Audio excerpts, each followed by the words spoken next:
Hello and welcome to Broadcasting Scotland. It's Thursday the 4th of November and I'm Andrew Wilson. This evening we have an expanded format for the programme once more, and so we'll be joined by a number of guests. We have a number of people in the studios with us, and also we've had the opportunity to be out exploring some aspects of COP26 in Glasgow today, so we have a couple of video inserts as well, which will be interesting. And so what we'll do this evening is that I'll give you the coronavirus update first, and then we will start having a look at today's news headlines and discussing them in the studio, and then we will have a couple of videos, and we're also lucky enough to have a number of guests joining us as well this evening. But with regard to the coronavirus update, as of 2 p.m. today, a total of 3,454,478 people in Scotland have been tested through the NHS Scotland labs and the UK Government regional testing centres. Of these, 2,800,503 have been confirmed negative and 653,975 have tested positive. There are 2,823 new cases of COVID-19 confirmed by a test, although not everyone with the virus will display symptoms, and not all those with symptoms will be tested. I'm afraid to say that there are 33 new reported deaths of people who have tested positive. The number of patients in Scotland who have died from complications caused by the coronavirus as a result now stands at 9,242. This number only includes those who have died having received a positive test for the virus in the previous 28 days. Of the people who have tested positive, 896 were in hospital last night, 63 of whom were in intensive care. As of 8 a.m. this morning, 4,318,790 people had received their first dose of the COVID-19 vaccination, and 3,911,105 had received their second dose. The latest UK daily figures show that 141,395 patients who tested positive for COVID-19 have sadly died from their illness, and that is an increase of 214 since yesterday. This number refers to deaths in all settings, not just hospitals. Now, I'm lucky enough to be joined in the studio at the moment by Maggie Lennon. Together we're going to look at today's news headlines and discuss those news headlines. And so the first item that we're going to look at is that Owen Paterson has resigned as the MP for North Shropshire while facing the prospect of being suspended after being found to have broken paid lobbying rules. The Conservative former minister announced his decision hours after Boris Johnson U-turned and promised MPs a fresh vote in his suspension for an alleged breach of lobbying rules as soon as possible. Mr Paterson has represented North Shropshire since 1997, had been found to have broken parliamentary rules by repeatedly lobbying ministers and officials for two companies who were paying him more than £100,000 per year. The senior Tory announced his resignation this afternoon after the Prime Minister was forced into a retreat over plans to prevent his immediate suspension by launching a review of the entire disciplinary system for MPs. Mr Johnson had supported an attempt by Mr Paterson's allies to review the sanction until opposition parties refused to take part in a corrupt Tory-led committee tasked with the review. Rather than face a fresh vote on a possible 6-week ban, Mr Paterson said he would resign as an MP, triggering a by-election after this high-profile sleaze row. In a statement, the Conservative MP, whose wife Rose committed suicide last year, said his children had asked him to leave politics for the sake of his family. Sir Keir Starmer has issued a statement responding to the news of his resignation, saying that Johnson should apologise. He said, "This has been an unbelievable 24 hours, even by this government's chaotic standards. Only yesterday Boris Johnson was forcing his MPs to rip up the rules and standards in public life is a truly damning indictment of this Prime Minister and the corrupt government he leads." Pete Wishart, the SNP spokesperson on Commons Matters, is also calling for Johnson to apologise for his handling of the affair. Wishart said, "Boris Johnson must now come to Parliament to answer for his grubby role in the Tory corruption scandal. The Prime Minister must perform a full U-turn, apologise to the Standards Commissioner and commit to an independent inquiry into the growing problem of Tory sleaze, cronyism and corruption at the heart of the UK government. This Tory government is the sleaziest in decades. it has been beset by scandal after scandal, with the Prime Minister and his Tory colleagues guilty of breaking the ministerial code, acting unlawfully, handing peerages to donors, contracts to cronies, and special access to their pals. The Owen Paterson affair is just the tip of the iceberg. It absolutely stinks. So, Maggie, I'm hearing the unmistakable sound of the disgraced former Tory minister Jonathan Aitken and his simple sword of truth and trusty shield of fair play here. And is that the issue? Folks watching can see that the truth has been notably absent, and their sense of fair play is outraged at an attempt to protect someone who's been found to be breaking the rules egregiously by lobbying on behalf of two companies paying him £100,000 a year. Well, this is now such a common thing with this Conservative government, the amount of sleaze that we've seen and the cronyism. I don't think people really are able to kind of make a distinction between all the different types of sleaze. And maybe that's their plan. There's enough of it, it's constant, it's every week, people then just get used to it, and therefore the shocks don't really come. So I think this, I think it's interesting that it's become this kind of dummies being spat out in Westminster and people stamping their feet and refusing to go on committees, and it's had the effect. I don't think the ripples of this will actually go much beyond Westminster, sadly. They are still ahead in the polls. They've still got the majority that they need. I mean, when you think about it, what you are relying on are a bunch of Tory MPs agreeing over a number of issues to do the right thing in order to bring the government down on any vote. And if that's what you're relying on, it's never going to happen, because they're MPs. They're all concerned about keeping their jobs and not having a general election. And so this is just going to go on and on and on. I think the thing that was most disingenuous, though, was Rhys Mogg saying today that he was trying to say that what had happened was that the personal circumstances of Paterson had gotten conflated with the wider issue that we need to be a bit fairer about how we look at MPs and their behaviour, and that if we separated the two, he was sure that everyone would agree with the government. I think that was him just spinning like a top on that one. But as I say, I don't really think this is making any difference to the government at all. Well, I was going to ask you what you thought. This is all the hallmarks, notwithstanding the aspects relating to Paterson's conduct and the way in which MPs and the way in which standards of public life are regulated for MPs at the moment. This to me seems to have all the hallmarks of another Johnson shambles. Decisions are taken at the very short notice, and people and it appears that there's no analysis or consideration of the likely outcome of a political decision to do something or not to do something, and as a result, the next day we get a U-turn and a stramash starts.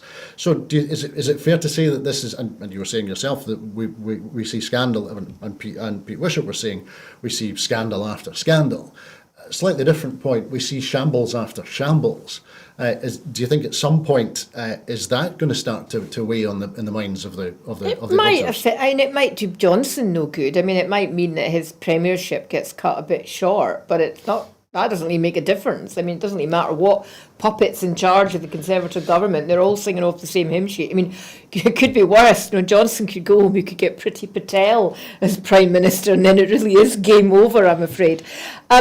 Johnson is shambles. That's his middle name, everything. I mean, his behaviour at COP26, that speech that he gave, there was a scathing political sketch in The Guardian about him. He stood up there in front of the world's leaders and talked about cows farting. He can't take anything seriously. He plays to the gallery, and this is all what this is.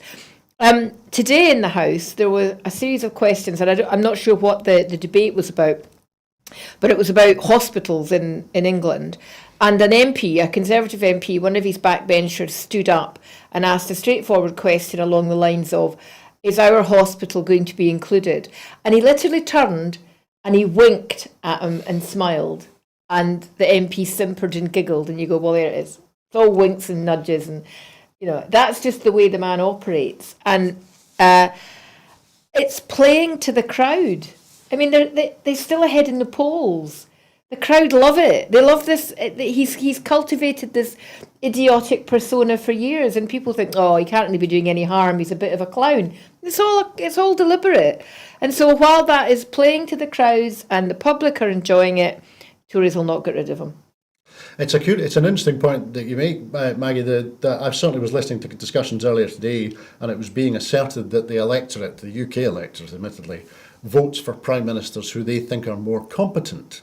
And this was being explained as to why Neil Kinnock was never elected, whereas Mrs Thatcher repeatedly was elected. Now, if that analysis is true, and I'm not necessarily sure that it is, Johnson appears to be playing the absolute reverse to that, insofar as he's maximising perceptions of his incompetence. I don't think that's why Neil Kinnock wasn't elected. I don't think it was anything to do with Neil Kinnock falling over on a beach. Well, that was quite funny to watch. I think it was to do with the fact the country weren't at that point. And subsequently, after New Labour, not ready for old Labour, and that's what Neil Kinnock represented. So I don't think it was anything about Neil Kinnock in particular. No, I still think I think politics has become so dumbed down in this country that we're moving into the kind of Trumpian landscape that they've had in the States, and actually a prime minister who behaves in that jocular way. That's been taken as, it's as if gravitas has been replaced by the sense that he's popular. There's nothing to prove that the man is popular with people. People don't turn out in droves to meet him or see him or shake his hand. I think part of the plan is let's turn people off politics. The more that the public say politicians are all the same, the more chance they will just keep voting for the same politicians. And I think that's their plan.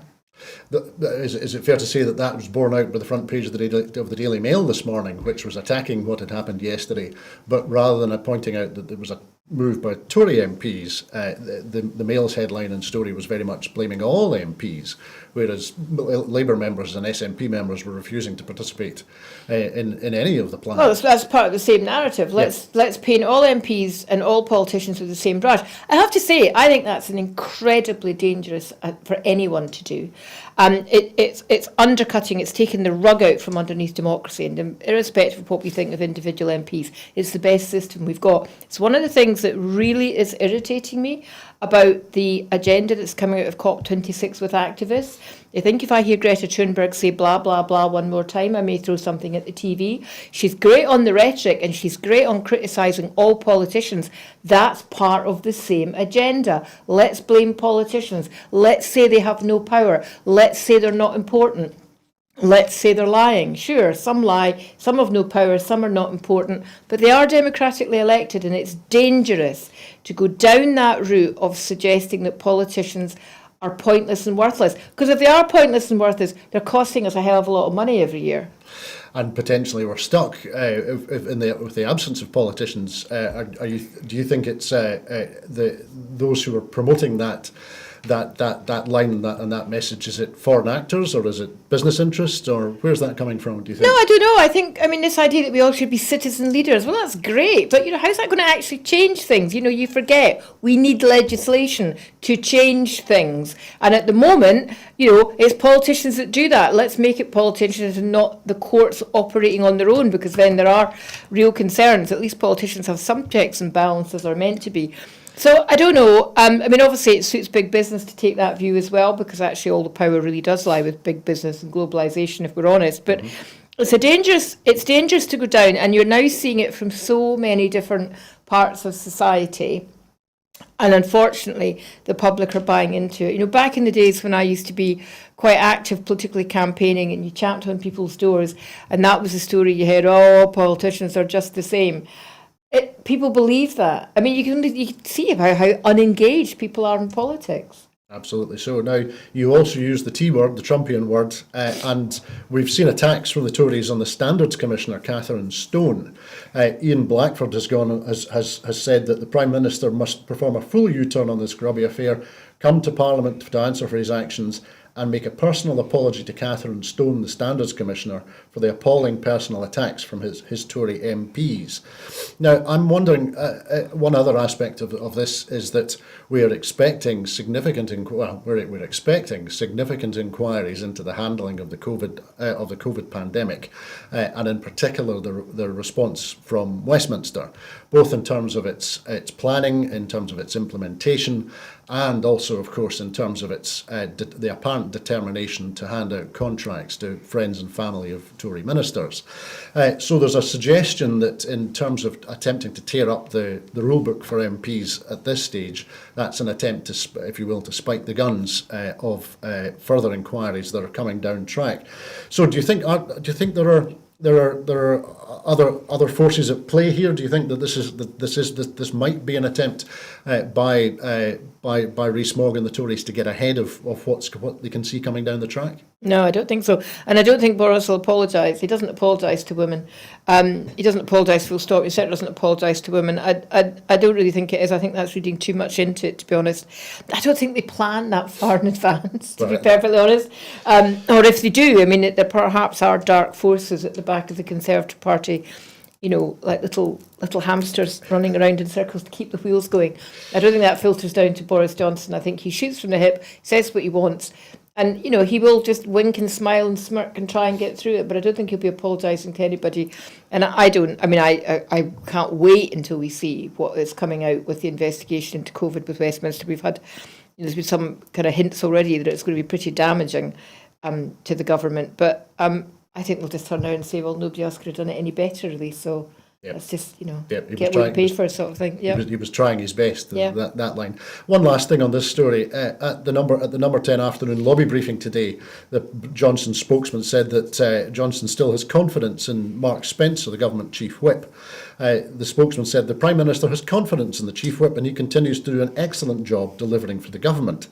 Apparently, a number of Conservative MPs blame Spencer for the fiasco over the last 24 hours, which has led to one of the swiftest and most comprehensive U-turns. Well, obviously, the fact that he's getting full support from the government, from the Prime Minister, means he's going to be sacked probably tomorrow. That goes with that. But I mean, seriously, they're blaming the chief whip. What, they can't make up their own mind? They can't look at the evidence on their own on this and make up their own mind. They're blaming the chief whip for whipping them too hard. That's ridiculous. Absolutely. I suspect this story is going to have legs for a few more days, so we may well return to it. But I think that's a sufficient discussion so far today. What we'll do now is we'll have the first of the short video inserts into the programme. We had a crew which has been working hard all week, and they were out. They've been out all day today. Firstly, they had the opportunity to speak to the opportunity to speak to Ellie Gomersall, who's the co-convener of the Scottish Young Greens. And so we'll show that interview now. So can you tell me what your role is and how you're involved here and what you're doing?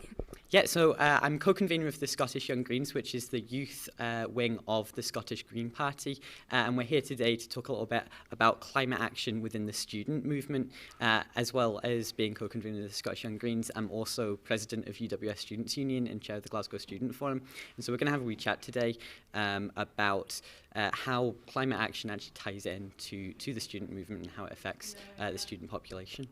Right, okay, so what is your opinion on the COP26 proceedings and how it's going in relation to what you know about student politics, the Green Movement and so on? Yeah, I have to admit, I don't have a lot of hope in terms of what's happening within the conference. I don't think that we're going to be seeing people like Boris Johnson and Joe Biden committing to things that will actually make a difference to the climate emergency. But what does bring me a lot of hope and a lot of joy is just seeing all the people mobilizing, all the people on the streets, getting out, getting to the protests and actually speaking out and speaking up about the climate emergency. Do you think the Scottish Greens are going to have a role in the future of Scotland and the environmental impact that Scotland has?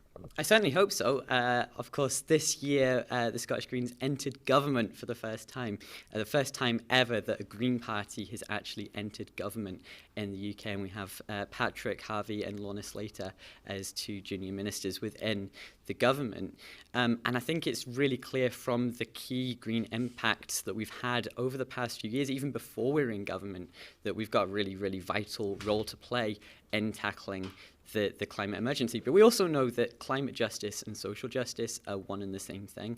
And I think something that's really special about the policies that we do, and actually policies that are influenced by us as the Scottish Young Greens, is the way that they tie in to both social justice and climate justice. So, for example, of course, in the budget back earlier this year, we managed to win free bus travel for everyone aged 21 and under, which is huge. It's going to make such a big difference to the young people of Scotland, but it's also going to make a difference to the environment, because we know that people taking public transport, moving away from car usage, is really, really important. We also have, of course, Patrick Harvey was just made Minister for Active Travel, which is another really, really important way that we can reduce our emissions. So what would you say is youth's role for climate in the future? I mean, I think that the youth, we're driving the movement.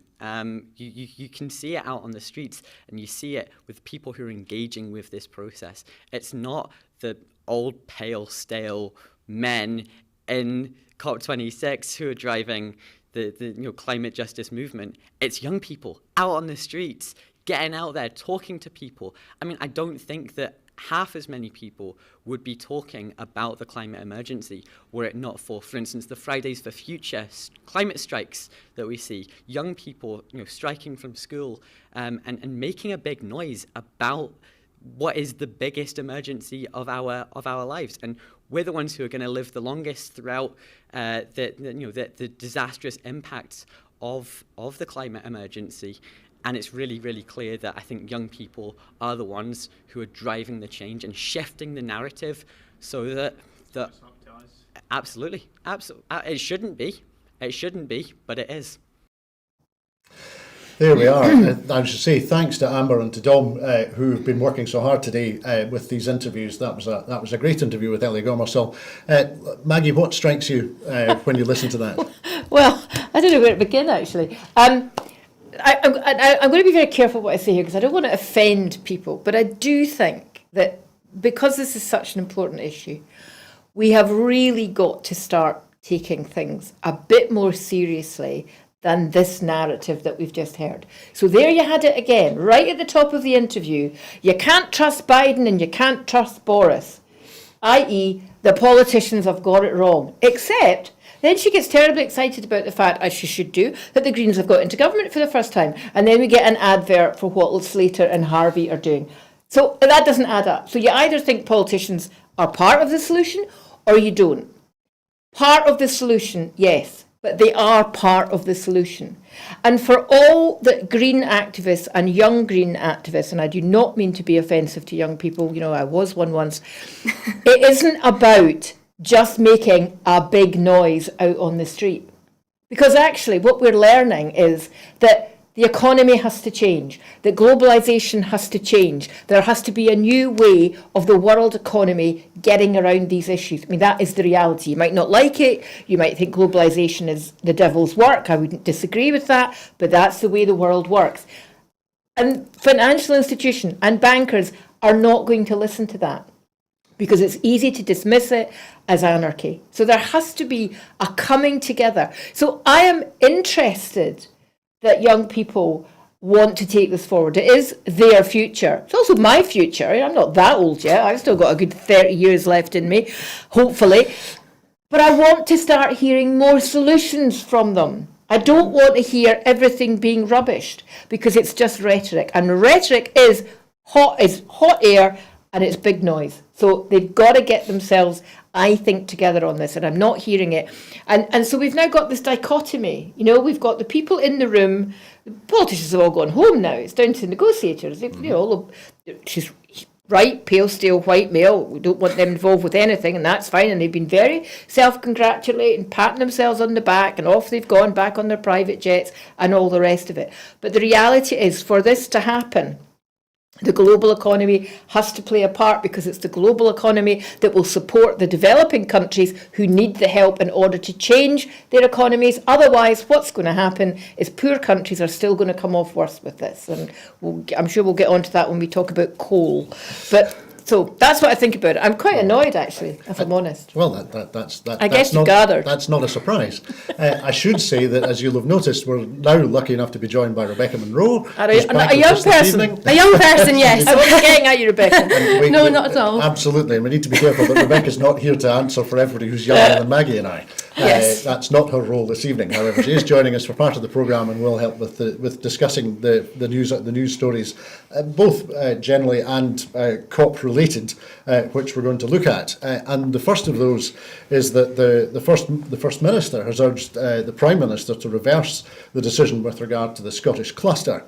The UK government's decision not to back Scotland's carbon capture, utilisation and storage cluster, which includes the Acorn project at St Fergus, should be reversed, the First Minister has told the UK Prime Minister.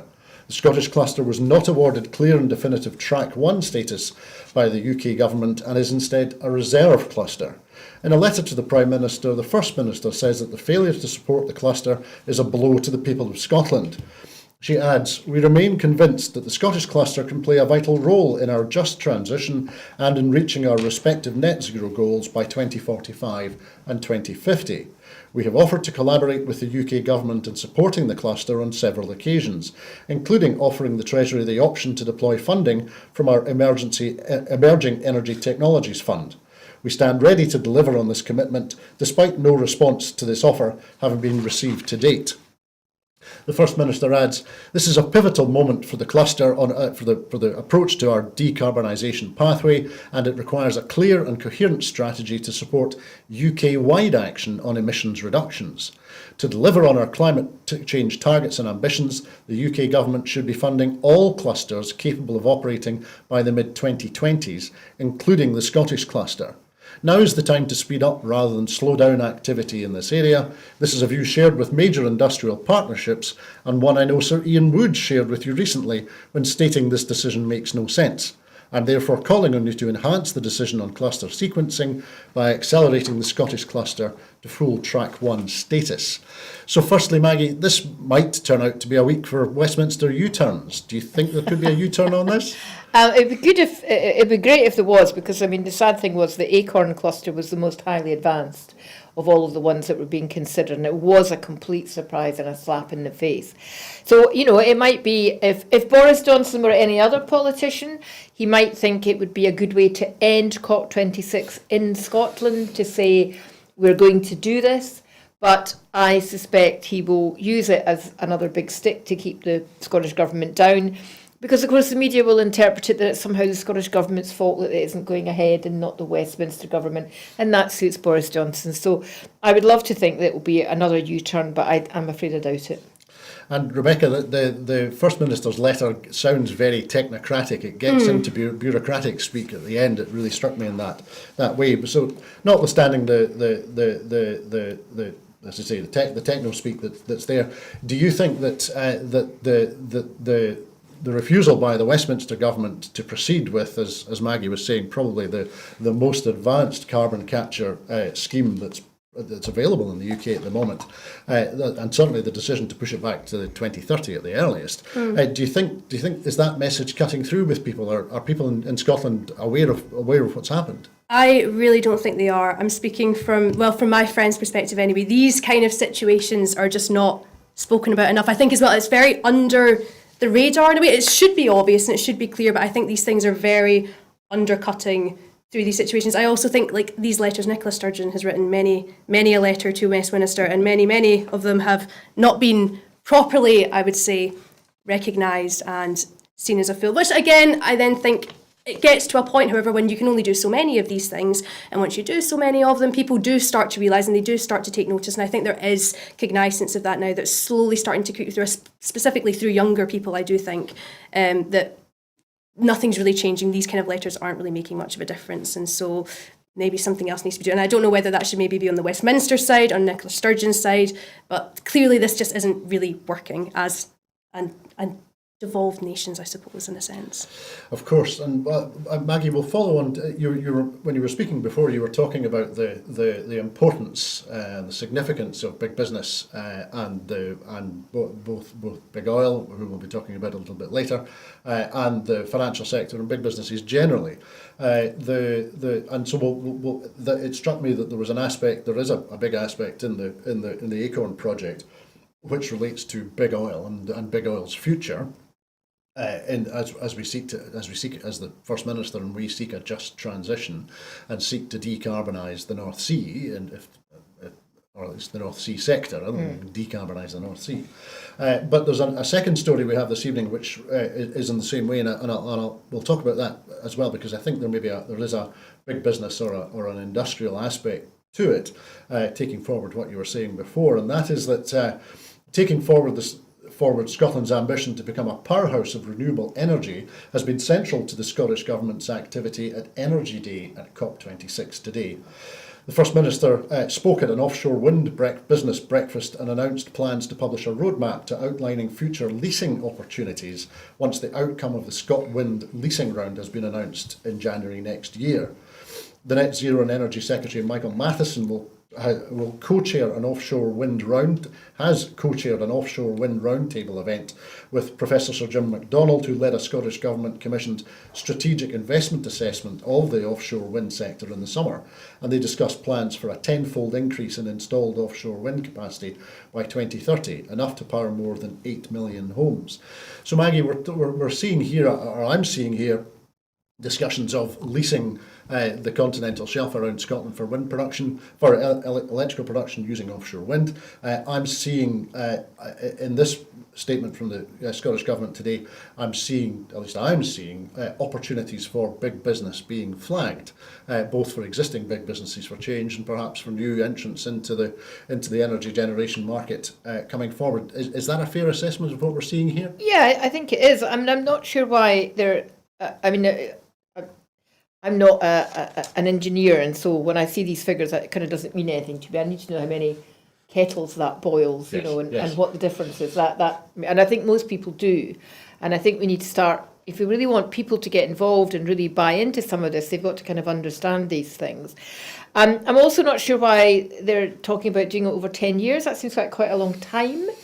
That would take us beyond 2030, which has become a key date that's been emerging in the last few days. Is that to do with supply? How long does it take to make these things? Is there not places that can be made? Obviously we want to see a lot of that being brought into Scotland, and that could be part of the just transition, that we can adapt manufacturing to make the things here. There's been problems with that. I'm trying to remember frantically, because we've covered the story several times, and I can't remember the name of the yard, the one in Fife and the one that has an offshoot in the Western Isles that had to be built out by the government. What was Bifab? Yeah, that's the one. So, we don't want to make sure that doesn't happen again. We want to make sure things are properly invested. Yes, it could be big business, or hey, we could be really radical and we could nationalise it. Yes, absolutely. Why don't we do that? Why don't we think this is so important to Scotland's future? Let's nationalise renewable energy production.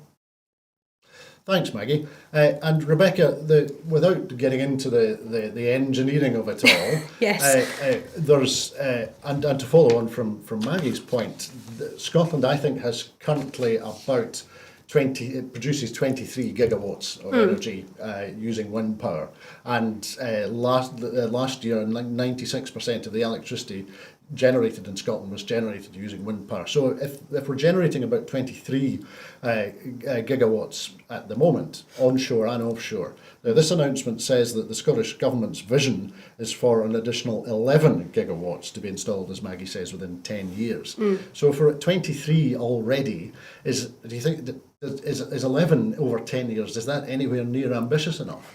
I don't think so. I think we can do, but I think in all of these, just generally renewables, I think we can do so much more in this kind of area. I remember there was it Alan Brown that talked about the energy grid network charges, as well as a whole sort of situation, the connectors, and how we pay so much more here. So I'm loving this nationalisation idea, to be honest. I think that is quite good, because here in Scotland, we pay so much for the energy that we have, purely because partly locational fees as well, because we're further away from being in like the centralisation of London and that sort of thing. So I think, yes, I think as Scotland can definitely be far more ambitious than what we're being right now, to be honest. Thanks, Rebecca.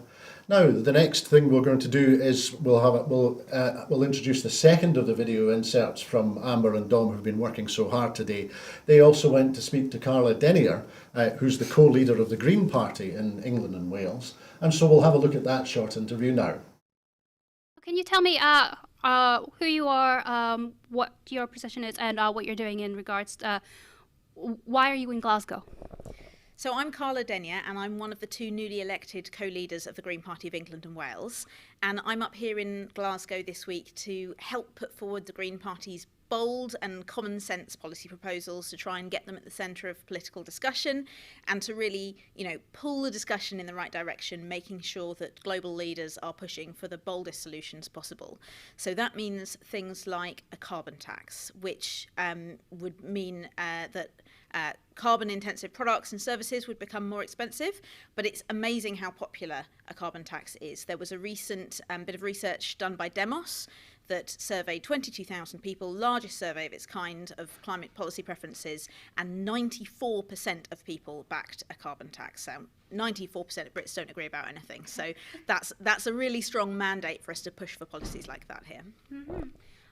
That's really interesting. How do you think the COP26 agreements and discussions going on here are going to affect the immediate future?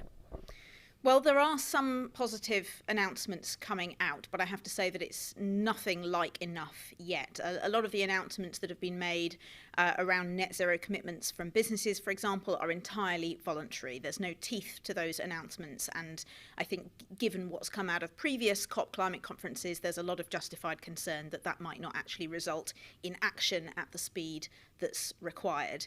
The UN's climate experts, the IPCC, have said that we only have a decade or less to make really dramatic reductions to our carbon emissions. So we need to be looking in the short to medium term now. We can't put things back to decades in the future.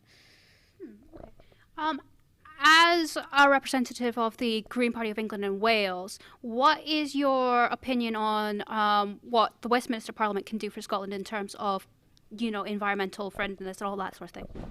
Well, the Green Party is really proudly in support of self-determination, and so that means that Scotland should have the power to take the measures that it needs and wants to do, and that's something that, as co-leader of Green Party of England and Wales, we also want to see more devolution at a local level within England and Wales.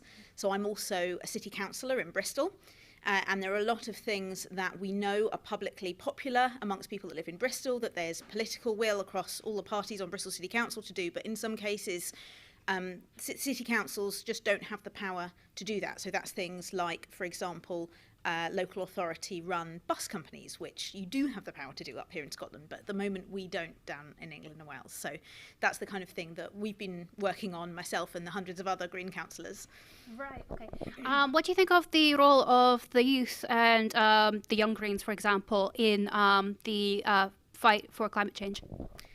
Well, I mean, without young people fighting through, whether it's Fridays for Future or through the Young Greens, I don't think we'd have made the progress we have, if I'm perfectly honest. I think, for example, again, in my home city of Bristol, the Fridays for Future campaign was instrumental in the campaign against Bristol Airport expansion, which I was also involved in. But I really cringe when I see politicians say that the youth gives them hope for the future or that we're relying on the youth. We shouldn't be waiting for the next generation to clear up this mess. It's our responsibility to solve these crises now, not pass them on to the next generation. There we are. Thank you again to Amber and Dom for making those two packages that we've been lucky enough to show this evening. They've been doing great work, and I'm sure they'll be continuing to bring us interesting interviews from those who are participating in COP26 this week and next week as we continue. Now, we're very lucky this evening. We're joined now by another guest. We have the irrepressible Linda Fabiani joining us. Linda, as you know, was an MSP in our Parliament for 20 years and was latterly the Deputy Presiding Officer in our Parliament, and is also the only Cavaliere in Straven that we're aware of. Linda, it's lovely to see you this evening. How are you? I'm absolutely grand. It's been a beautiful day. It certainly has. It certainly has. Thank you for joining us this evening once more. We'll move to our next stories. We have a range of stories. We've got another couple of stories that relate to the COP26 conference and the green agenda, and then we have some wider some wider stories as well as we catch up on more international news too. The first of those two stories, which are related to COP26, is that the BP's, and also this relates back to the big business and big oil point that Maggie was making earlier. BP's Vice President for Strategy, Julia Churchia, called yesterday for inclusiveness at future UN climate summits, especially for businesses in harder to abate sectors, she said. Last week, Shell's Chief Executive Ben van Beurden said, "We are not represented at COP26. We were told that we were not welcome, so we will not be there." Yesterday, Van Beurden raised eyebrows by claiming that his company could become net zero by 2050, but would need the cash from its oil and gas business to pay for it. Last year, private emails from civil servants in Alok Sharma's COP unit showed doubts about BP's net zero plans, with an official saying the company does not currently fit our success criteria for COP26, and another noting it's unclear whether BP's net zero commitments stack up yet. The Guardian revealed that in 2020, the fossil fuel firms had held a series of private meetings with UK officials in an attempt to be part of COP26. But a COP spokesperson later said officials from big oil could attend fringe events but would have no formal role in the summit. However, the UK government had many more private meetings with fossil fuel companies than clean energy firms between July 2019 and March 2021. So, Linda, firstly, it feels slightly curious to me that big oil is saying that it feels left out. And it struck me, I wondered whether this was more a reflection that they maybe don't feel they're getting value for money from the Conservative Party. We know that they've given £1.3 million to the Conservative Party in donations since the 2019 general election. So, what do you think it is? What do you think is it that's making big oil feel unloved during the COP26 conference? Unloved. Well, these people think they run the world, you know, and far too often they've been allowed to think that because there haven't been any proper controls or anything put on them. So their noses are well out of joint because they're not getting to control the agenda, because that's what they do. They want to control the agenda. They want to be in everything. And, we're starting to see them sowing the seeds of, we can't afford to do this, oh, it's terrible, we need help, blah, blah, blah, blah, blah. But you know what? They can afford to pay out massive dividends to their shareholders. They can make statements like they're awash with money and they don't know what to do with it. So it's a pile of nonsense, you know. And I know that they do have friends in government. So it's up to the rest of us to keep calling out the friends in government and, looking at these relationships and saying they're absolutely unhealthy. That, they can't be pandered to anymore. Over the decades, there have been all sorts of issues. The environment is the one that's up top just now. But there's been issues for decades about human rights abuses, about the clearing of land, about the clearing of indigenous peoples all over the world where these guys operate. So I really hope that their time for this is coming to an end and that they truly will be held to account for an awful lot of what they do. It is a curious thing. I wonder if these statements from BP and Shell have been driven by the event by the COP26 conference this week. What I mean is that from a Scottish perspective, we know that in terms of achieving any of the goals that we're setting and pursuing, because of the importance of the offshore sector in Scotland, the oil companies are going to be front and centre. It's just that's the way it's going to be. So I wonder is there apparent exclusion from COP26 by Alok Sharma's COP unit, by the Westminster government who are arranging this conference? Do you think is that Westminster seeking to keep big oil to one side, or seeking to keep it under the covers, or just not recognising its importance?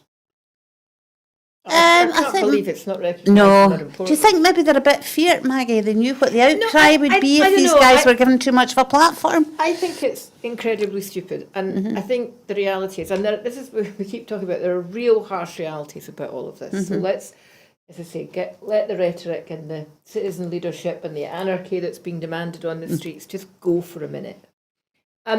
Yesterday there was an agreement made between something like 450 organisations that control $130 trillion. That's 40% of the global private assets in the world are invested in fossil fuels. Oil, gas, coal. That's reality. So they do run the world, actually. And we've let them run the world because actually we can't do without oil. And even if we never burn another fossil fuel, we still need oil to make plastics and things like that, unless we stop making plastics altogether. I caught a bit of Van Buren on the TV last night, and I was quite struck by a number of things. He gave this fantastic outline of what they could do in order to promote green hydrogen, blue hydrogen, carbon capture and all the rest of it. And he sort of stood up beside some massive refinery and sort of said, this is the future. And then he made it very clear why it was important to him to get it right, because his own bonuses were going to be reliant on him getting it right, which I thought, well, you know, bless him, you know, at least he's been honest. But I think the point is we can't afford to demonise the oil and gas industry. And I don't think we can punish them unduly, because that isn't going to help. But they have to realise what's coming down the line. So again, partly because of what was discussed yesterday about the finances, and something came out late today at the conference, and I didn't catch all of it, so I'm maybe a bit shaky on the statistics. But there's a feeling, so he's talking about 2050 being carbon neutral, which is kind of interesting, because the feeling that was coming out of the conference was today that half the world's fossil fuel assets could be worthless by 2036 if the financial markets begin to move away from them and invest in other things. And lots of investors are very keen that they do start to invest in renewables and alternative energies. So those countries, and this is a sad thing because it will be developing countries, and those companies that don't decarbonise quickly could turn around and discover they're worthless. But that's why they have to be part of the just transition. But I think forcing them into being but part not of that including just them at transition. this conference isn't encouraging them to do that, I don't think. Well, I don't know. I don't know if I would agree with that. I mean, they're not the ones that should be making the decisions. So this conference is about those who make the decisions. And an awful lot of the people that have come together as delegates are those that don't generally have the ear of government. These companies have the ear of government all year round, every year round, because they're all part of that big establishment. So, I think there's a reason why they are saying how upset they are about it. And I don't believe they are upset for a minute, because they can phone all these people anytime they want. I'm pretty sure they've got a hotline anytime they want. They're sending out a message at the moment to show how important they are and to say, you really have to listen to us. I don't think they're upset at not being included in COP at all.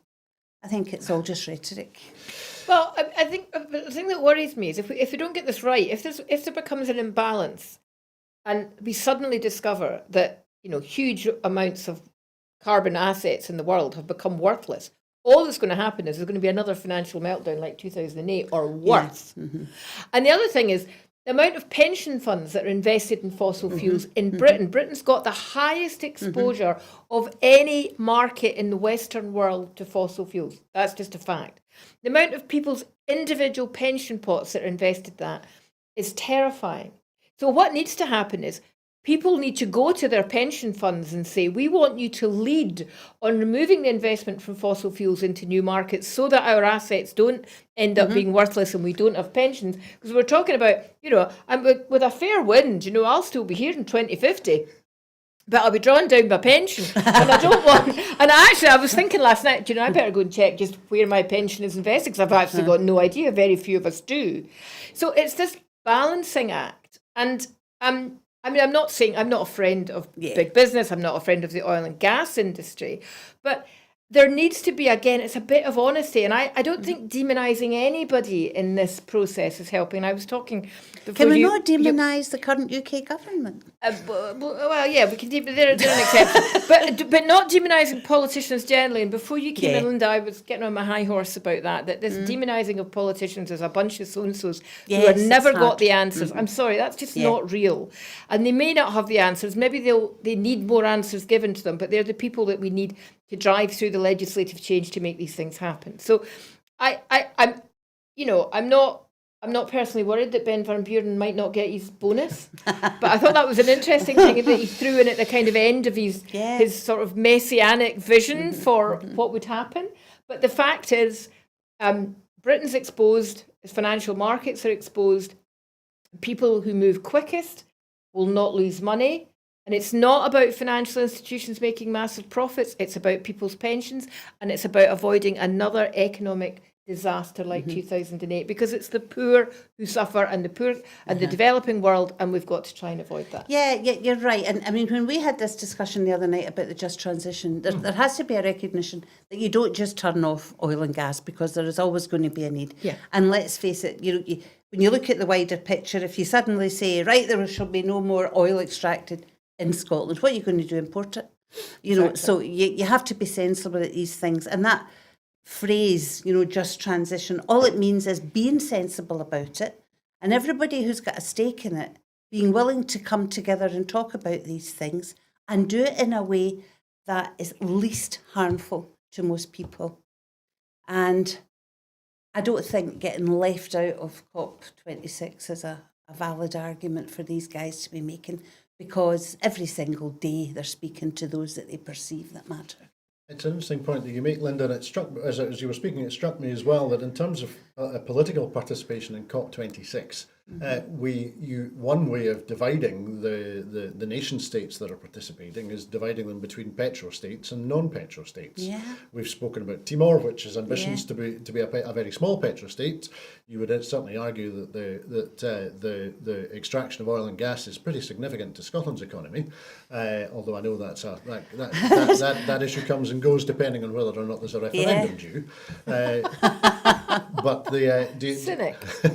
But do you think we, as part of what Maggie was saying in terms of a recognition and honesty, a coming together, do we need to be more open and clearer about the interests of different states? I mentioned Timor. I was thinking in particular a speedy decarbonisation of the Middle East. And I was thinking of the size of the Qatari and Saudi Arabian aircraft that have been bringing dignitaries from those states to Scotland this week. The potential political ramifications of a transition that is not rational and is not just are enormous. They're absolutely huge. Absolutely huge. Every country has dealt differently with the resources that they've taken out of the ground. And when you look at, you mentioned Saudi, there's so much that's problematic there. When you look at Scotland, the way that, the potential benefit that Scotland could have had from its oil and gas just frittered away and deindustrialising Scotland and feeding the finance sector. Then you look at Norway. So every state has dealt with it differently. So every state has to have their own solution in cooperation with the rest of the world.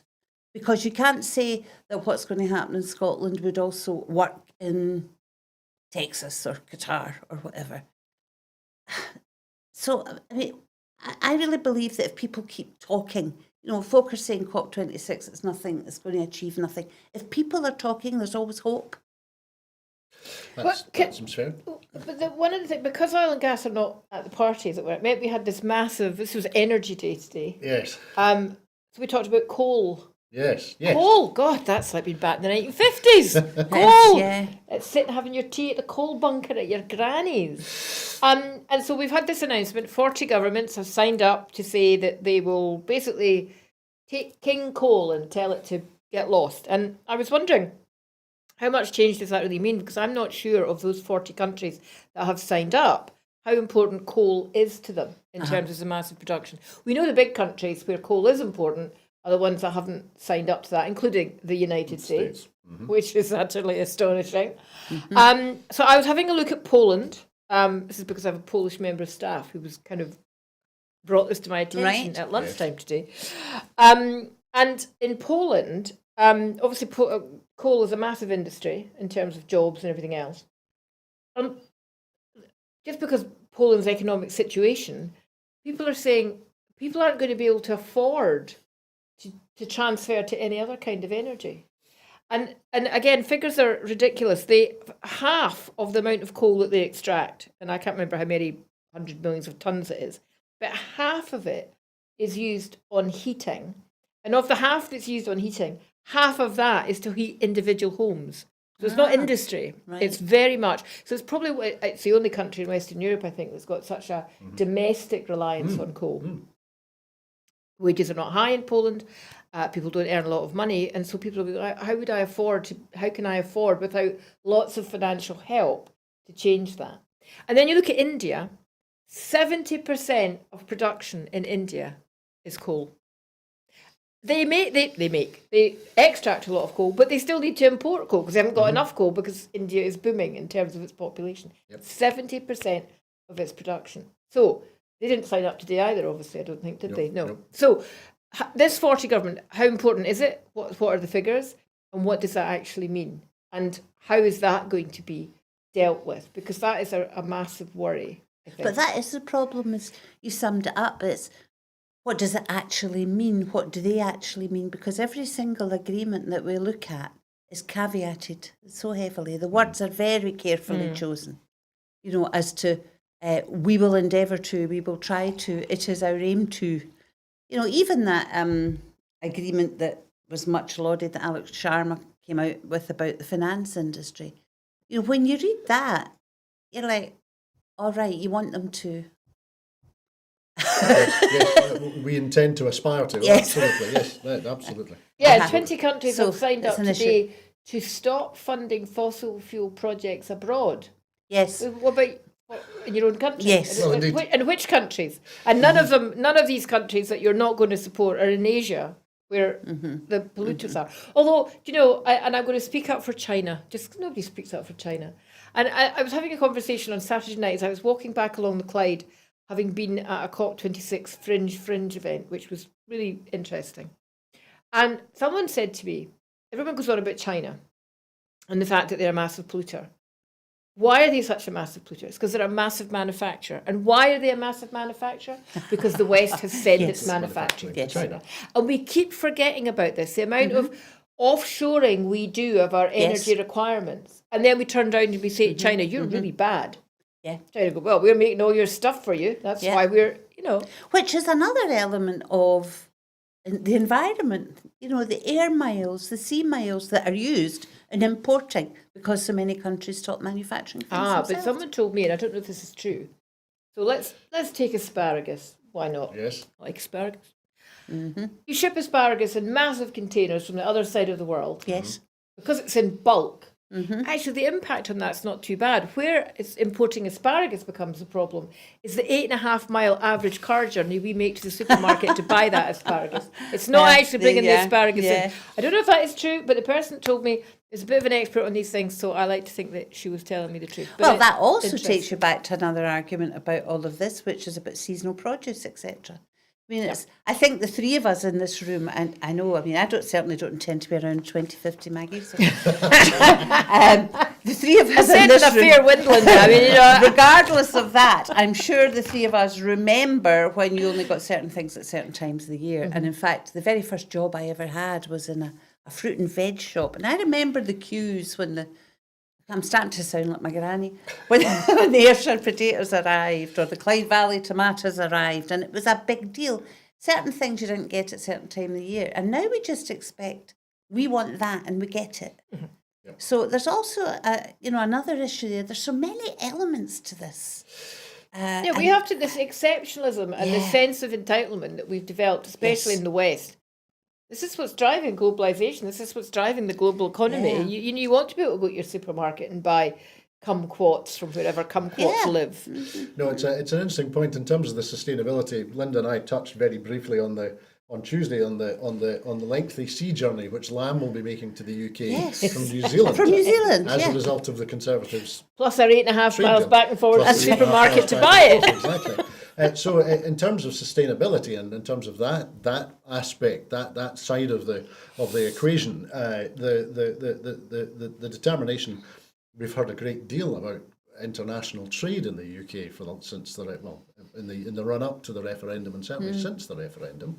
I don't know that a great deal of trade deals of any substance have actually been done. However, the ability to make international trade deals and buy lamb from New Zealand is apparently the panacea. It's where the UK's future lies, which feels to me rather at odds with approaching things in a sustainable manner. Yeah, absolutely. There's all these contradictions in all of it, though. You know, it's like, on one hand, we're being told that, we don't really do intensive farming in Scotland, but on one hand, we're being told farming, can be a bad thing and we all have to eat less meat. And then we're supposed to applaud the fact that there's boatloads of lambs going to be coming from New Zealand. So there's contradictions in absolutely everything. And I don't think we've really got to grips with all of that, because there's too many people trying to score points in all different sectors and none of it's been joined up. I mean, if I'm gonna be kind to the green activists, you've been very nice to everyone tonight. That I was, I know it's not like me. It's because I'm not reading the news tonight. I'm a guest, and that's the difference. If I'm going to be nice to, and I've been pretty down on them earlier. When they say, it's not about politicians, it's blah blah blah. I get what they really are saying is it's the systems, it's the way the world operates. But really, unless everyone's prepared to uninvent the supermarket and reinvent the high street and go back to horses and buggies, that's the way the world is, and we can tinker with it, but unless there is a massive revolution, so a cultural revolution or economic revolution. Was it Mendes that said, environmentalism without the class struggle is just gardening? And I thought, I want that on a T-shirt. And that's true. There needs to be this world reimagined. And I would agree with that. And I understand that. But nobody's told me how it's going to happen. Well, that's right. And so just saying it needs to happen and getting upset about it and shouting at politicians and gluing your face to the road. You're not telling me how to do it. I missed your rant about the protesters earlier, but I'll stick in with my wee bit. Just what I would say, I believe in the right to protest, as does Maggie. All of that, of course I do. But there are times when I feel it's particularly in environmental activism. There are times when I feel it's I hesitate to use the words middle classish sort of thing, right? And I find that really worrying because to a certain extent it turns me off, But there's a load of people who it's just not reaching at all. And that's the people who, let's face it, couldn't even think in a million years of buying organic potatoes or whatever else. Yep. Who are struggling to get by. And the divide between those who have and those who have not has got wider in our country. And then when you look across the world, oh my goodness, try telling people that are at subsistence level in parts of Africa that, they really have to they really have to get a bit more sensible about what they do here. I mean, it's just complete and utter nonsense. So it's that thing about the environmental struggle can't be seen in isolation because there's a social struggle there as well. And there's an awful lot that I'm hearing just on the radio and stuff from people that are committed to the environmental struggle that causes me great worry. And with your indulgence, I've been thinking about this for days.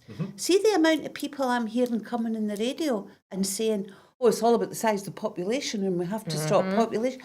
I find that extremely scary. It's, we're all quoting folk, well, that's Malthusian, and I find it totally offensive, to be saying that somebody in Africa shouldn't be having a lot of kids when there's no welfare state system there and it's a struggle to survive, and that's how their society is built. And every day this week I've heard somebody in a phone-in programme going on about the size of the population. And there was even some guy on, I heard, I think it was today or yesterday, saying that it's a shame that China stopped their one-child policy. And I'm absolutely horrified by that.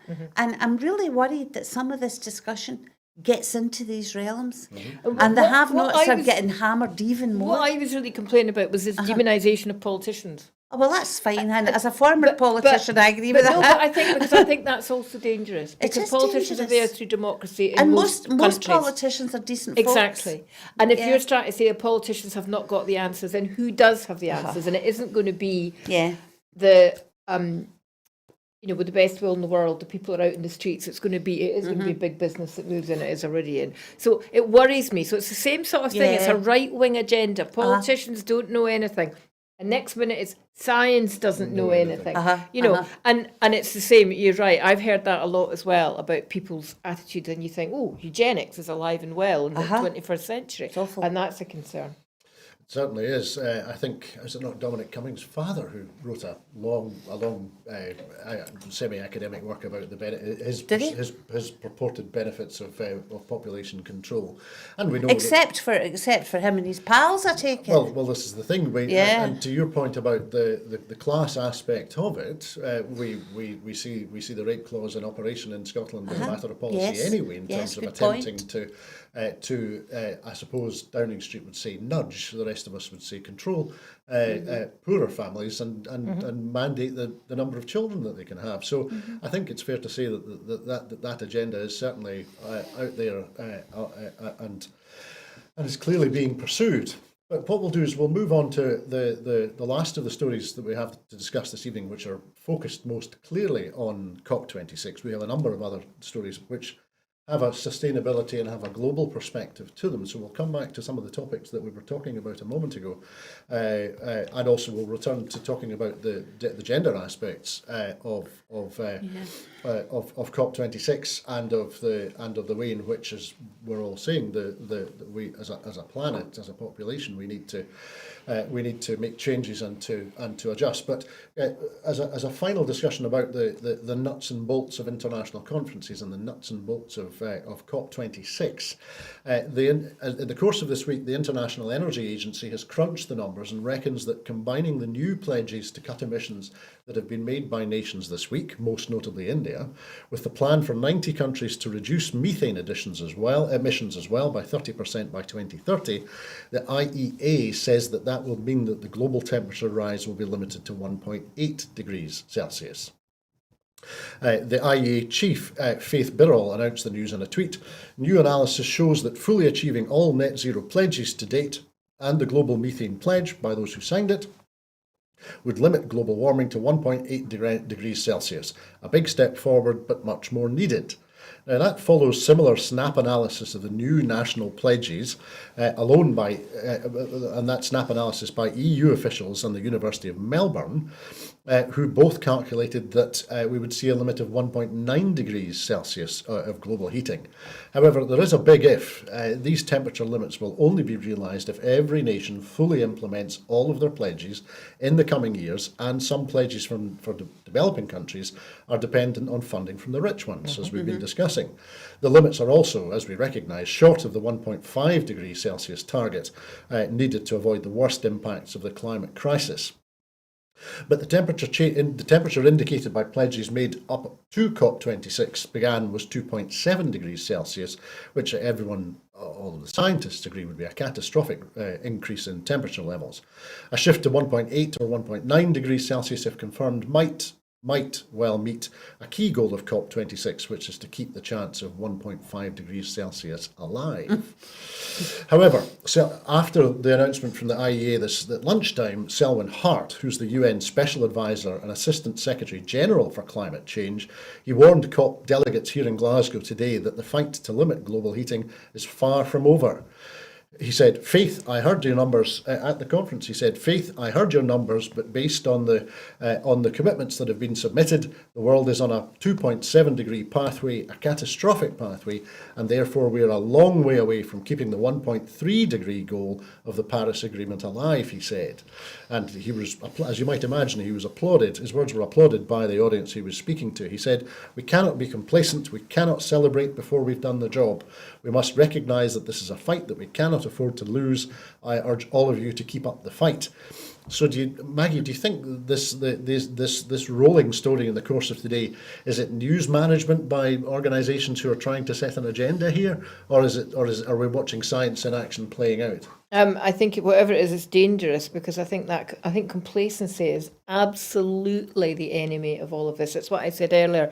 The leaders have all gone home. The big boys have all packed up their suitcases and got on their planes and said, "We've done a jolly good thing, and we're all cautiously optimistic," and they've left it for the bun fight. Now, already we're seeing backtracking on the deforestation pledges.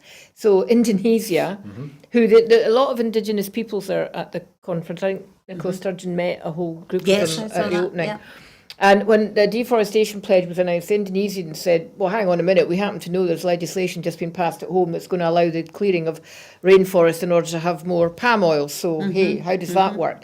Indonesia have come out today and actually said something like, "Hang on a minute, the wording of the pledge does not say that deforestation must be over by 2030. So already that's fallen apart. Yep. So it's only going to take these little chinks for it all to fall apart and for heart to be right. And I think that's the thing about this. Everybody has to do it or it won't work. Because and unless everybody does it, the countries that don't do it then end up have the competition in their favour. And then why would they do it? Because they're making all the money. So that news today about the deforestation, that was a bit of a blow, actually. Yes. It's 2 days old and they can't agree. But surely, right, I hadn't heard that today, so that's really interesting and really disappointing, but it's back to what we were saying earlier about how carefully worded these things are. Indeed. Yeah, you can pick holes in all of it. So if you're getting a scenario, where there are those who are just not doing it when everybody has to, the rest should be talking about not importing palm oil, for example. Take the market away.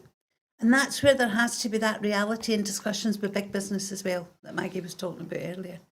Because it's not going to be good enough when some just get away with not playing their part. And everybody else just says, "Oh, well, they haven't done it. We might as well buy the palm oil, or we might as well buy this, or we might as well do that."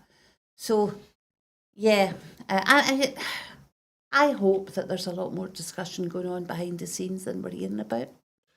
Well, that's a good point, and I was going to ask you both, having listened to the discussion we've just been having, and then bringing it back to the politics a little bit, the host, if you will, the personification of the host of COP26 is the Prime Minister, someone who I don't think many people would characterise as a leader, and certainly not somebody who people would characterise as being a hard worker.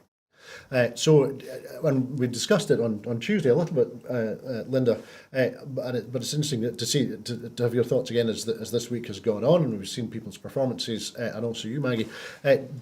Are there political leaders either operating at the moment, or who you're becoming aware of, or who you think might have the chance of providing of putting in the energy to negotiate deals that stick, and have the capacity to provide world leadership at this critical stage? Well, as Ika said, we're going to miss Angela Merkel.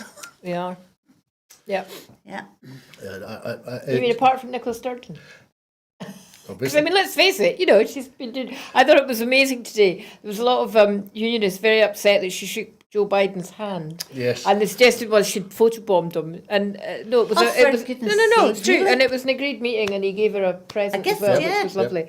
I think the thing that really worries me is you'd like to think that this could be a role that the United States could have, and that, Joe Biden, one of the first things he did was say we're back on the Paris Accord, but he's just lost Virginia to the Republicans. Yes. Which was a bit of a shock when he took Virginia by 10% points a year ago. And you think, the Republicans haven't gone away, and Trump could be back.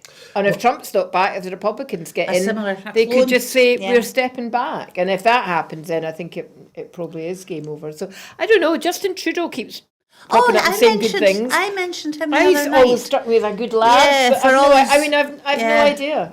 He's got his issues, I think there's a decency there. I think that's all we want from our leaders, is a decency. I think it's sadly lacking in Boris Johnson. Just a decency. Your point about Trudeau's a good one. I'm not a critic of his.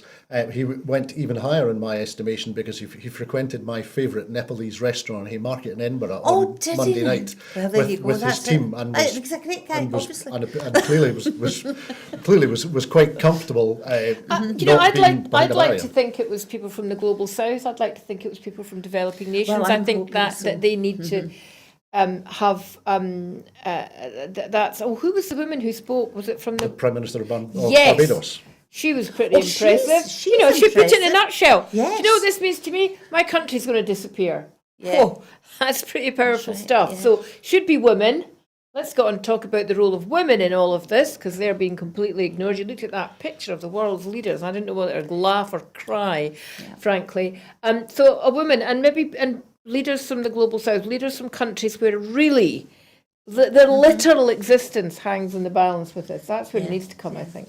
There's been some strong women leaders come through in Africa as well. Yes. Over the last while. I mean, it's going to take a long time to turn around a lot of stuff there, but.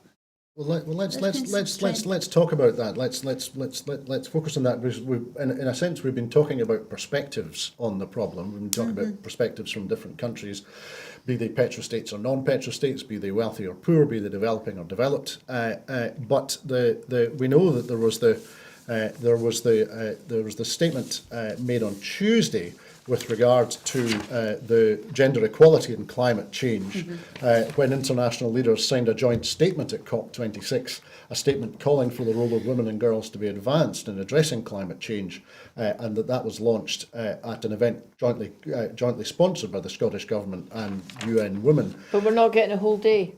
We're not getting a whole day. We're getting a half a day.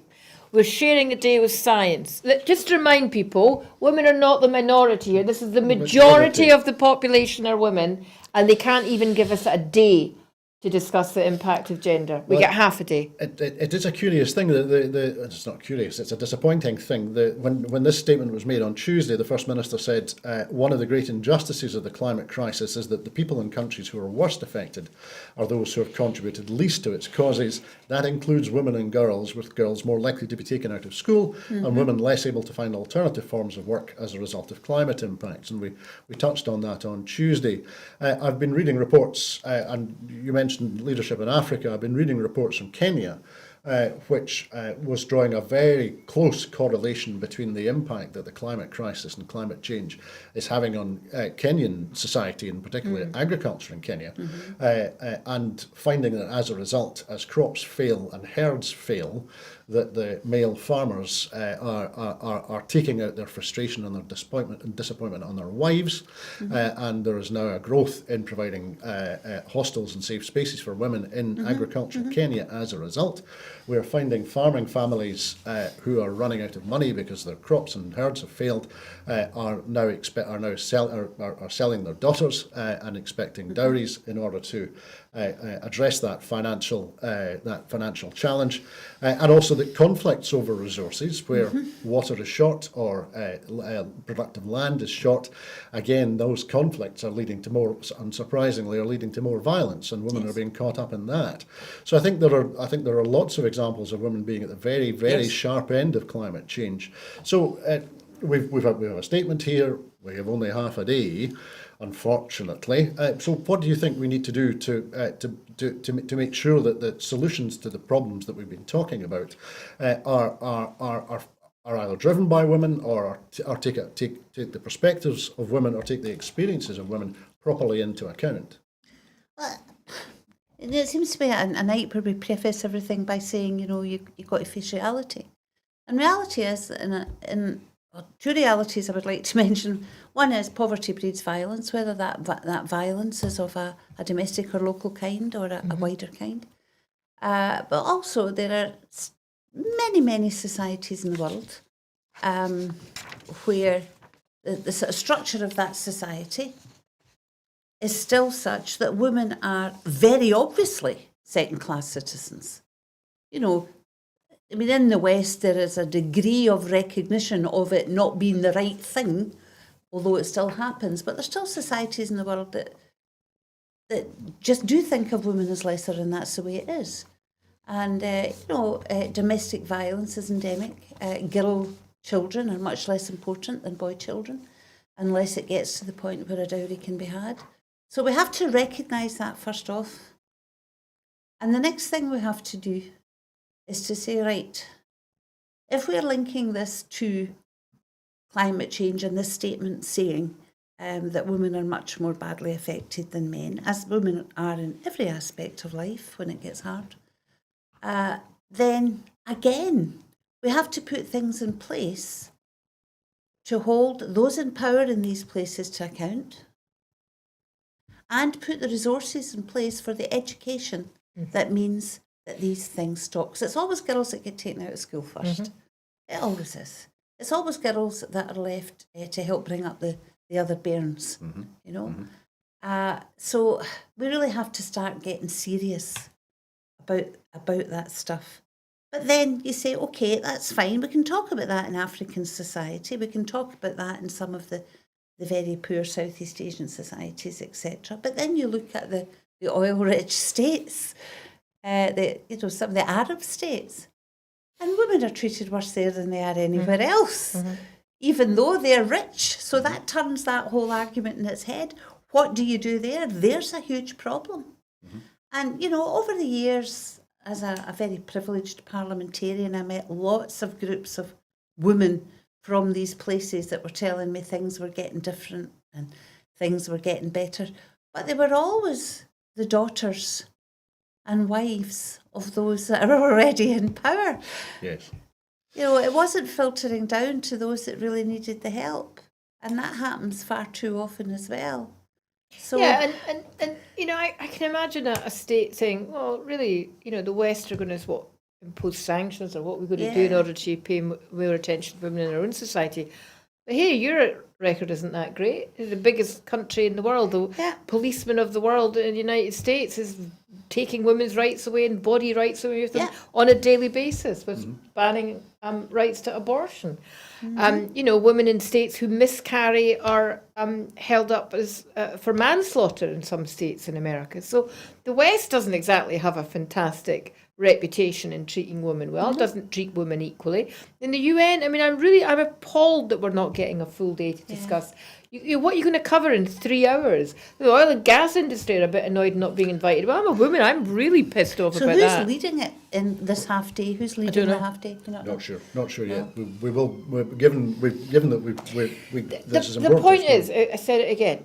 We're not the minority, we're the majority of people on this planet, and there's not a single issue in the world that isn't gendered, or that there's a gender slant on it, and people just have to waken up to that and understand. But that seems to be the issue that we have. And while the majority of the world's leaders remain as men because the patriarchy is firmly in place, it's going to be a long time. It's going to take an awful lot longer to change that than it is to cure climate change, in my view. Well, certainly, it would, I won't be around to see it. I think it's something. I'm not sorry. Even with a good wind. Not even with a good wind. I'll not see it. I don't think. But certainly, as you said, the photograph of the leaders assembled at Kelvin Grove, 10% of those present were women. It does tell us that it's a. Was it even as much as that, Andrew? I don't think it was. It was about 3 of them or something. It was tiny.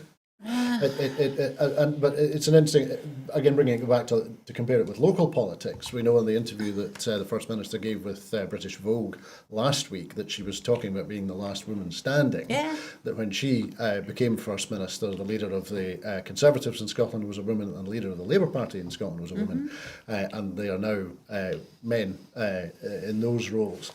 So is there a perspective, and is this reflected in terms of politics as well, that we're moving backwards, not forwards? Yes. Well, yes. Yes. I think women's rights are being denuded across the world constantly, and I think it's getting worse. And I think that's just people think, what, and often it's couched in terms of, there's other more important things to think about. No, you're talking about half the world. There's not. It's zero tolerance to that attitude. But yes, I think there's a massive backlash against women. There's a massive backlash against women's rights in places you wouldn't expect to see it. So yes, I think it's worse. And I'm sorry. post-feminist world. When did we win the war? I must have didn't. been out at Sainsbury's that day. I missed it. You know. Well, you should have been shopping local. And, well, I know. Well, that's the problem, isn't it? You know, Well, but you I mean, know- post-feminism. No, Really? there's no post-feminism. Of course, there's not. I mean, you asked the question And about I don't want to right, get I okay. don't want to get into this debate tonight, but you know, the women's movement is being torn asunder at the moment under the whole gender recognition. And the only thing I'm going to say is ask yourself, who benefits when the women's movement is fighting itself? The patriarchy. I rest my case. Sorry, I was going to stop Thank now. you. No, I was just going to say, Andrew asked a question about politics, and it was related to Scotland. I mean, there's more women in the Scottish Parliament now Yes. than we've had Than we before, ever had. but they're not the leaders. You know, but that question about is things getting worse? Yes, I agree with Maggie, absolutely, and we've had this discussion before. Not just in terms of women's rights being eroded in so many places across the world at the moment, and that backlash, but I have a real concern about how young women are considered at the moment, very often by young men. And I fear that that's going a bit backwards, because some of the things as a parliamentarian involved in a lot of young women's stuff and trying to lead, it was a young women lead programme through the YWCA, I was appalled at some of the things I heard. Absolutely appalled. And even, you know, looking back to when I was a young woman and suffering all the sexism that young women of my generation did, it was a different kind. It's hard to put into words. I think it's a violence element. Yeah, I think you're right. And the complete lack of respect. Yeah. Complete lack of respect. And we talked about That I find really difficult. We've to deal talked with. about violence against women a Yeah. lot in these programmes in the last few weeks. You know what? Climate change is the biggest violence against women. That's the global violence against women. And you know, it's been said tonight by some of the people who were on the interviews, you know, climate justice is social justice, it's migrant justice, the two are opposite sides of a coin. And it's women justice. And you know, women's rights are human rights are women's rights. You know, until that's understood and everyone, you know, actually acts on that, you're not really going to see a difference. But yeah, I think climate change is the ultimate violence against women, because women are the ones in some parts of the world who will suffer the most and don't have and have not got the power or the negotiating power in order to do anything about that.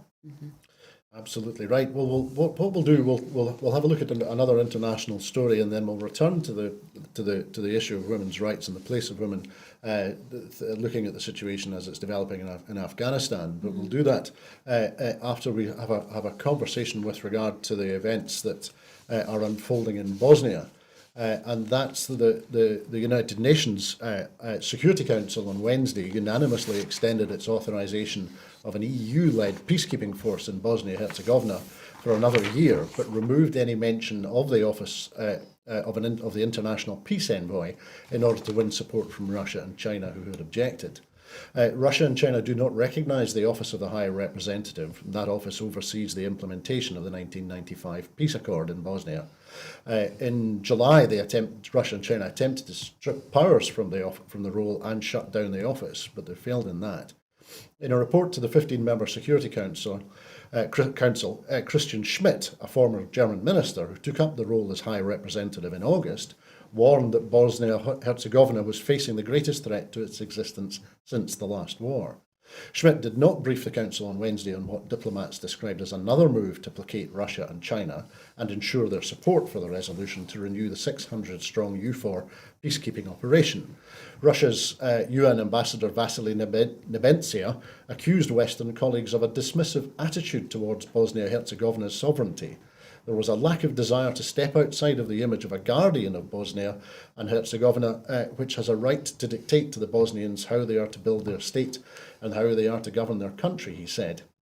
Now, of course, the Dayton Peace Accords ended the 92 to 95 war amongst Bosnian Serbs, Croats and Bosniaks by splitting the country along ethnic lines into two autonomous regions, the Serb-dominated Serb Republic and the Federation, which is shared by Croats and Bosniaks. But the Bosnian Serb leader, Milorad Dodik, who advocates the partition, of the Serb-dominated region, said last month that the Serb Republic leadership would soon take measures aimed at unravelling key institutions of the Bosnian state. Whilst the world's attention perhaps is focused on Glasgow, and events here, we shouldn't be surprised that there are events unfolding elsewhere in parts of Europe which are pretty close to home, and apparently attempts by states and by organisations to step away from the peace frameworks which were put in place after the war, and which have maintained peace since the war. So in terms of the developments that we're seeing in Bosnia at the moment, do you fear that we're going to see and in the same way as we were discussing before, a step backwards? Do you think there's a risk that we're going to see a step back from the peace and political structures that we have in Bosnia at the moment? That's always a fear. It would appear so. I mean, I think it was always a fairly fragile piece anyway. But it does, and in history, I'm a great believer in what does history tells. History tells things go wrong in the Balkans. They have a pretty nasty habit of causing a lot of people a lot of issues. And Russia's role in this really worries me. Is this Putin flexing his muscles again? I mean, where this could lead? Where does it stop with that? It's I mean, apart from what might happen in Bosnia to people there, where this could lead is a concern. And with a Europe that's, we just said with Angela Merkel out the picture is a bit leaderless as a body, and where does Britain stand on all this now? We know if we were part of the EU still, we would have a kind of collective responsibility. I think but that the is thing the concern, is isn't it? It starts in Bosnia-Herzegovina, and then it could move. And Croatia seems very peaceful at the moment. It's become a big holiday destination. Everybody loves it, but there's still tensions there. Of course there are. And then there's the ongoing Kosovo stuff. I mean, not recognised by Russia. I think by anybody really. So it's all still there. It's still potentially a tinderbox. I mean, the United Nations, let's face it, they haven't got a good record in that region. No. So it's a really, really difficult one. So, I'd be very surprised if the Bosnian people themselves, regardless of what enclave they are in at the moment politically, have any faith in United Nations anyway. Yes, the interaction of the UN in during the war and beyond was very difficult. Yeah. But it strikes me that the maintenance of peace in the Balkans and the threats that the peace accord these kind of peace accords are never perfect, but it does appear to have maintained the peace since the war. Yes, Now I'm struck that is there a comparison and not a contrast, unfortunately, but a comparison with another peace accord which stopped a civil war in the 1990s, and the approach that we're seeing to the Belfast Agreement and the peace accord that we're seeing that stopped the civil war in Ireland. Are we seeing a withdrawal from the one? The reason I asked the question is that I'm struck. One is of course always struck by the huge amounts of energy and commitment and political capital and care that went into the Belfast Agreement and making it work. And it's pretty clear that the same was the case with the Dayton Peace Accord. In order to bring such violent conflict and such ingrained conflict to a stop. And to bring warring parties together. So are we seeing and now the same challenges, it could be argued, will be seen as either the impact of the ongoing climate crisis impacts on countries and people around the world, or alternatively the answers to the climate crisis that are imposed potentially.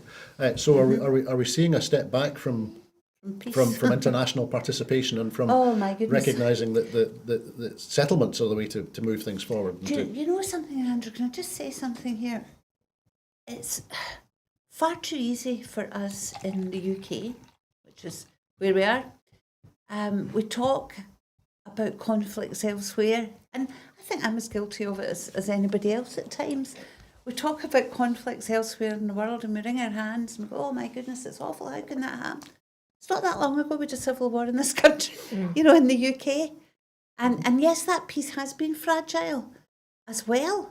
And, one of the roles I had as in the Parliament before I retired was leading our parliamentary delegation to a group called the British Irish Parliamentary Assembly, which was MPs from all the different legislators in the British Isles, in fact, and it included the Channel Islands and the Isle of Man as well. And yes, it was a talking shop, absolutely a talking shop, but sometimes talking shops are useful because you're building relationships. And just at the time that I ended up leading this delegation back in 2016, I'm told that the whole tenor of that group became very different because that's when Brexit was kicking in.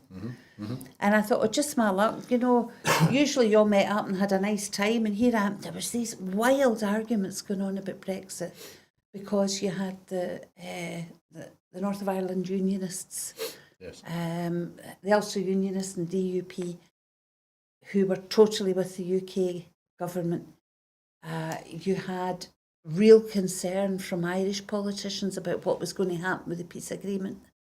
And the discussions were absolutely fascinating, and it showed me just how fragile that peace could be. And I have real concerns about where, that's heading. And if you then look at the Balkans, I had some interesting experiences there too, because it's not widely known, but the Scottish Parliament, as opposed to the Scottish Government, make that distinction. The Scottish Parliament has agreements with lots of different parliaments and groups across the world.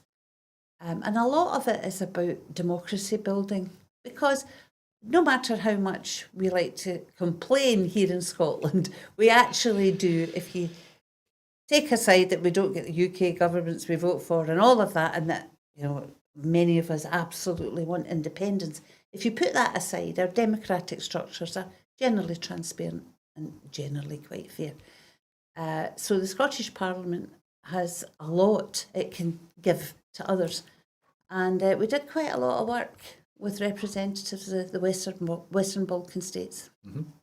And in the few times I was involved, because I wasn't involved in it all the time, I was very uncomfortable because I felt a real tension going on not just between the nations of the Western Balkans. It was all about being candidate states for the European Union, but also between representatives of different parties within the same state.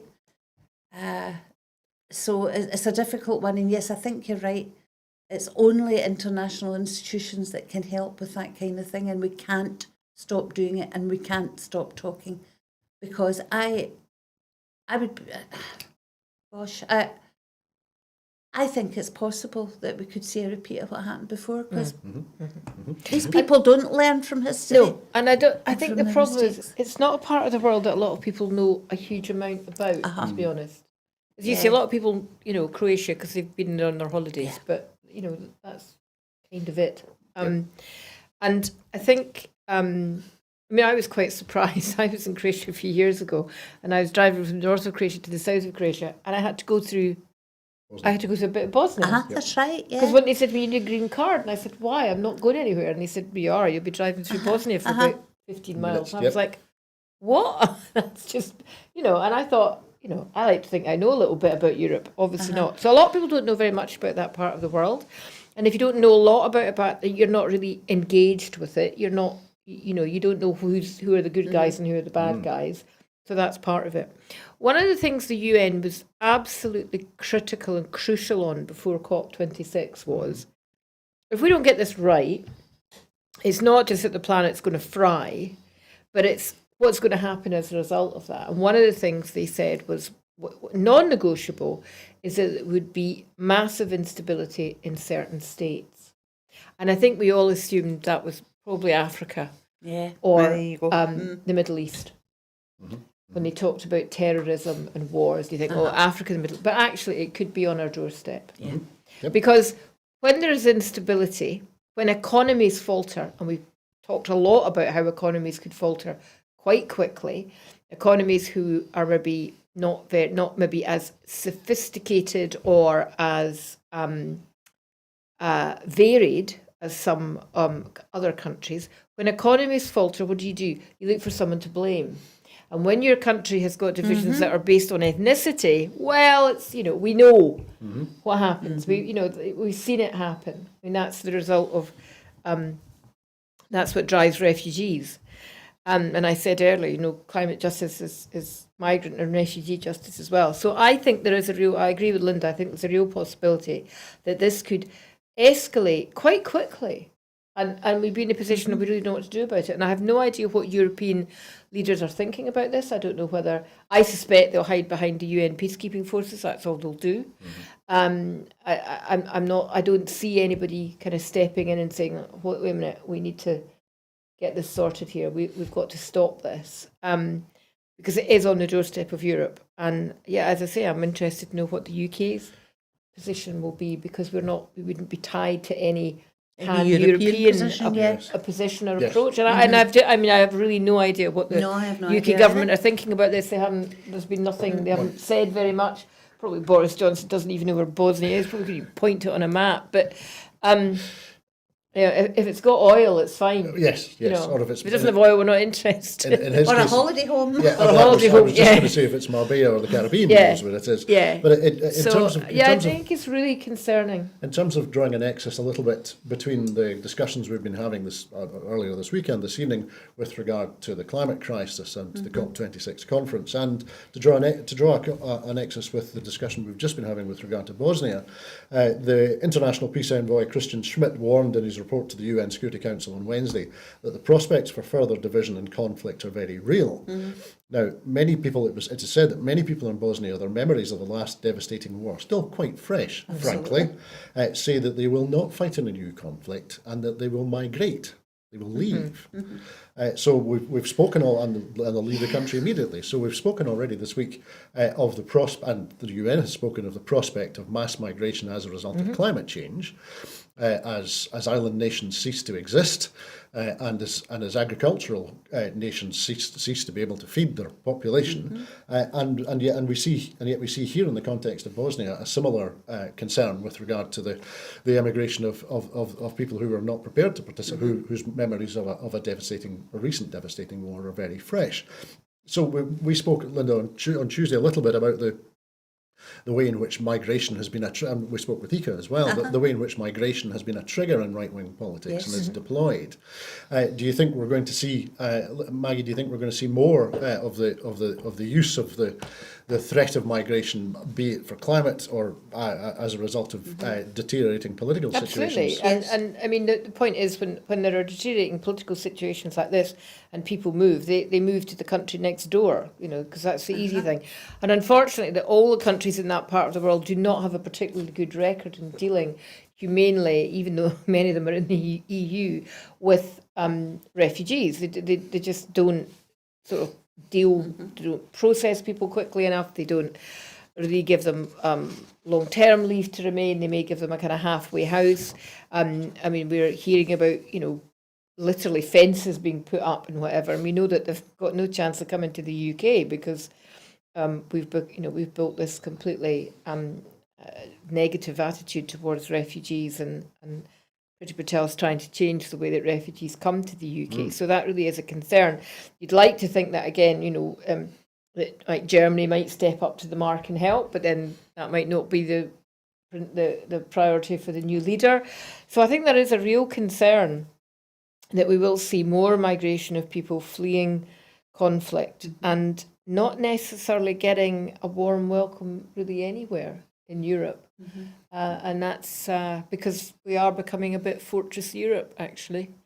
That's a real concern. Fortress Europe and Brexit Island. Absolutely, yeah. But the worst of both worlds. There's also the issue of, the European Union has not properly dealt fairly with all their member states. As to how you deal with the refugee crisis in so many places. So Fortress Europe in terms of fortress nation states all over it, all closing their own wee borders. And, well, the UK was amongst the worst and getting worse all the time. Absolutely. What I think we'll do is we'll move on to another international story with a strong women's aspect to it. And we speak from time to time with correspondents and friends of the programme and of the station of the situation in Afghanistan. And since the Taliban's lightning takeover of the country in August, there has been a flurry of protests in Kabul, part of nationwide demonstrations where Afghan women have hoisted signs demanding the right to education and work, and chanted slogans such as freedom and eliminating women means eliminating human beings, echoing very much what you were saying, Maggie. They belong to a cohort of Afghan women's rights defenders who chose not to leave the country this summer, but stayed in an attempt to tackle the Taliban's clampdown on their freedoms. Buoyed up perhaps by the past 20 years of international support and encouragement, they have staged pockets of protest across Afghanistan, from quiet parks to urban thoroughfares. The Taliban have responded with violence, beating women with electric batons and detaining and torturing the reporters who covered the protests. International pressure to hold the Taliban accountable over the rights of women and girls is being ignored. It is said a slew of foreign delegations, aid agencies and donors, including from the UK, have consisted of all male teams, and that only legitimises the Taliban's patriarchal view of the world. That's what Heather Barr of Human Rights Watch said earlier this week. Now, we're 2 months into Taliban rule. The women activists say they are being hunted down. In recent weeks, the Taliban have accelerated their crackdown on women's groups by infiltrating and intimidating them. Now, we can see now that, as feared, and as I think we spoke about in August, the Taliban are systematically rolling back the rights of women and girls. In September, in the middle of September, they allowed boys to return to secondary school, but not girls, and the vast majority of girls' secondary schools are still shut. They issued draconian restrictions on how women could attend university, requiring strict gender segregation for both students and professors.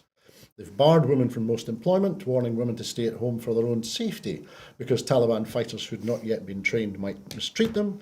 They fired women from most government jobs. They've banned women's sports, and they're disregarding the law on the elimination of violence against women, and have dismantled the specialised courts and prosecution units that had been set up to enforce that law. They've abolished the Ministry of Women's Affairs, which was established to lead government efforts to move towards gender equality, and have handed that ministry's building over to a revised version of the notorious Ministry of Vice and Virtue.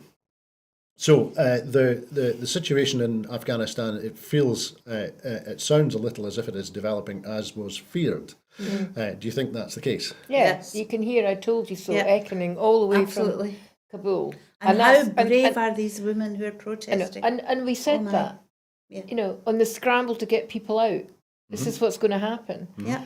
There was this actual belief for about 5 minutes that because the Taliban put spokespersons in who spoke English and who were willing to speak to the Western and world press, that they changed.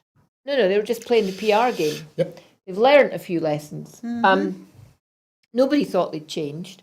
I can remember we had people on the programme who from the Afghan community in Glasgow, which is quite a big community in Glasgow, who were explaining why the Taliban came back to power so quickly, what was driving people's support for them, or if not support, then not opposition.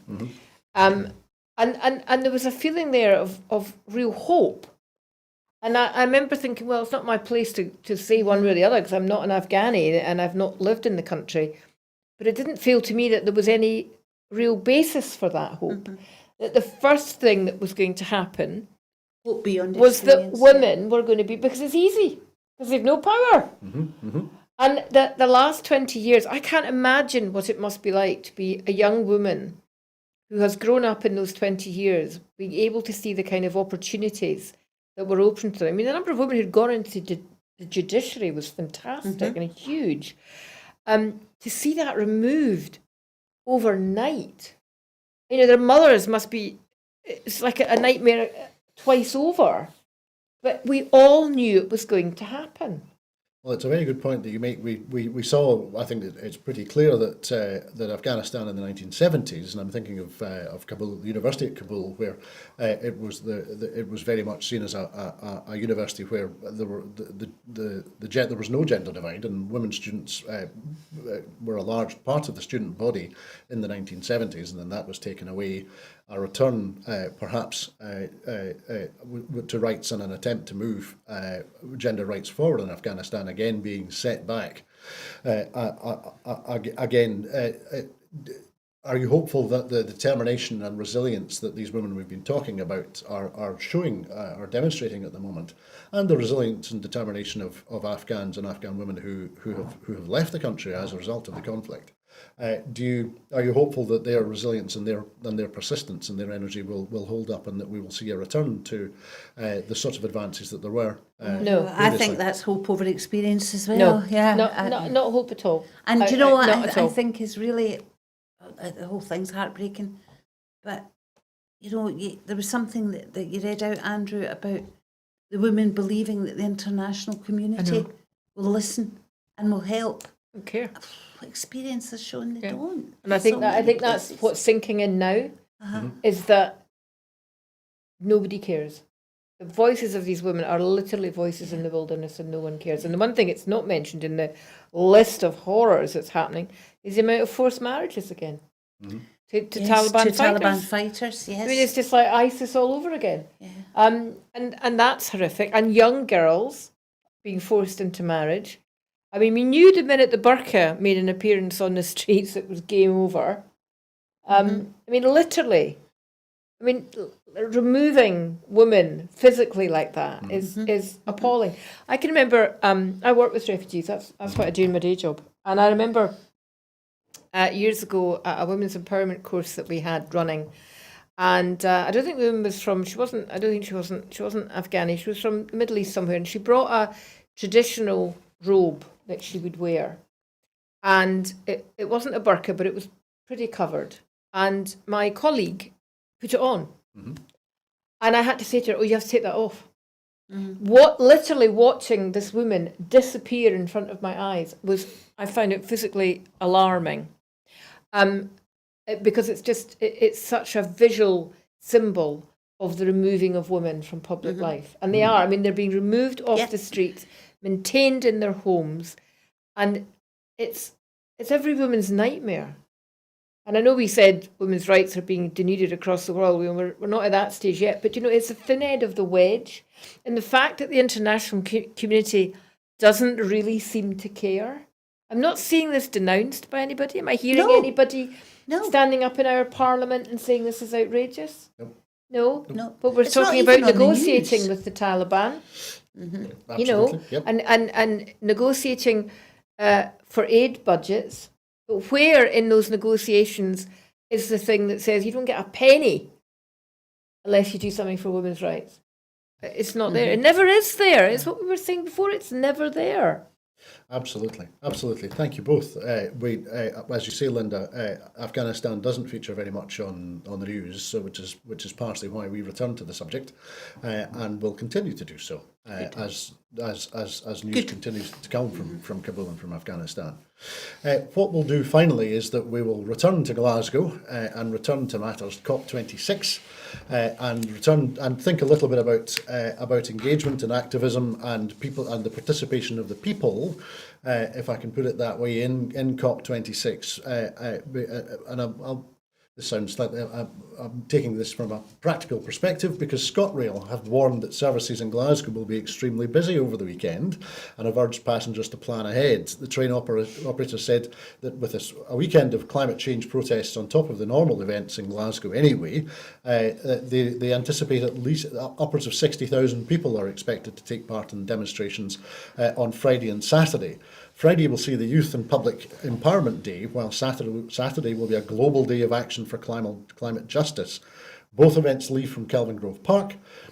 finishing at George Square and Glasgow Green respectively. Around 50,000 people are expected to take part in the procession on Saturday as part of the Global Day of Action for Climate Justice, and that's an event being organised by the COP26 Coalition, which is a UK-based civil society partnership which campaigns for climate justice. The Global Day of Action will see similar rallies take place simultaneously across London, Manchester and several other cities. One of the people that Maggie's a great fan of, Greta Thunberg, along with Mitzi Janelle Tan, Vanessa Nakati and Darren McGarry, Loki, will speak at the rally in Glasgow. Those taking part in the COP26 Coalition procession on Saturday will assemble at Kelvin Grove Park, departing at 12:30 before travelling along Argyle Street, St Vincent Street, George Street, down the High Street and towards Glasgow Green. Now, Maggie, you have a view with regard to protest in Glasgow's leafy West End. Will you? Well, I actually live in town, so it'll end up on my doorstep like just about every other blooming event in Glasgow. So I'm going away for the weekend. I'm going to go and climb a mountain to get away from it. You know, I'm thinking 1 million people couldn't persuade one government not to take part in an illegal war. So 50,000 people are not going to persuade the representatives of 120 governments to get their finger out over climate change any quicker, I don't think. So I have no problem with people protesting. I'm like you, Linda. I think protest is hugely important. And, you know, I love the way the French do it. You know, I love the fact that they just bring everything to a stop at the drop of a hat. I love that. I wish we could be a bit more... stuff and doorsteps. I know, I think we could be a bit more creative. I'm not in the least upset the bins are not getting emptied. I think that's great. You know, good for you. You know, use this if you have to. But, I mean, I could almost write the speech. I said write the speech that Greta Thunberg's going to say because she's been saying it all week. I could probably, we could probably tell you now what the protest speakers are going to say and what's going to be on the banners. And it's absolutely right that people stand up to be counted. I have no problem with that at all. But if they expect that to be some light bulb moment, that won't happen. So it's just going to probably inconvenience an awful lot of Glaswegians who are quite badly inconvenienced already. I mean, that appalling incident at Kelvin Grove when women were told to walk through the park in the dark while we're all in having their tea at the museum. That was shocking. And, you know, First Minister's been asking the protesters not to cause too much disruption because it is still a working city and we've all got to get about. So, you know, good luck to them. I hope the weather's nice. I think it's actually to be quite wet on Saturday. I hope it's not. I hope it's sunny. And I hope it has a sense of joy for people, and it will get the coverage. But will it make a difference? No, it won't make a difference. Will it contribute to making a difference? Probably not, because we're beyond that level now. It's at we're at a different level than people marching. And Linda, we've seen protests obviously, as you'd expect, during the week. And I think it's fair to say today that we're seeing a slightly more, perhaps a slightly sharper edge or a harder edge coming into the protests. We've seen pictures of arrests being made and of some confrontations, although, as you say, not on a French scale yet. What's your expectation for this weekend's Climate Day of Action march in Glasgow? Well, I think it'll be it'll make a difference to those that take part, and to those that get energised by it, and that's always important. The whole awareness thing. I think there'll be a few arrests. I think there'll be those who will get a bit carried away and a bit over exuberant that'll end up on in the wrong side of the law and feel a bit stupid afterwards. But I also think there'll be those who will deliberately come to cause trouble and to try and invoke that kind of thing, because there always are these folk. From all different persuasions, that just like a bit of trouble, organised anarchy. But you always get that, so I think that will happen as well. There'll be those who come to cause trouble because they want to discredit the movement, absolutely, or a particular. Because that's the other thing I'm seeing that I'm finding quite difficult. This doesn't appear to be a march about the environment. There seems to be all different groups with their own agenda who are going along to march for their thing, and I find that a bit strange. Yeah, I mean that's been the whole conference has been surrounded that Yeah.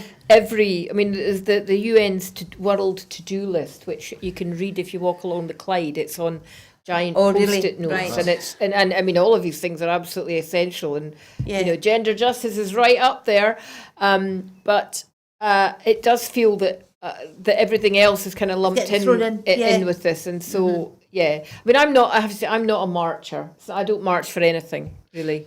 No, I do. It's I not- do it's sometimes. not me.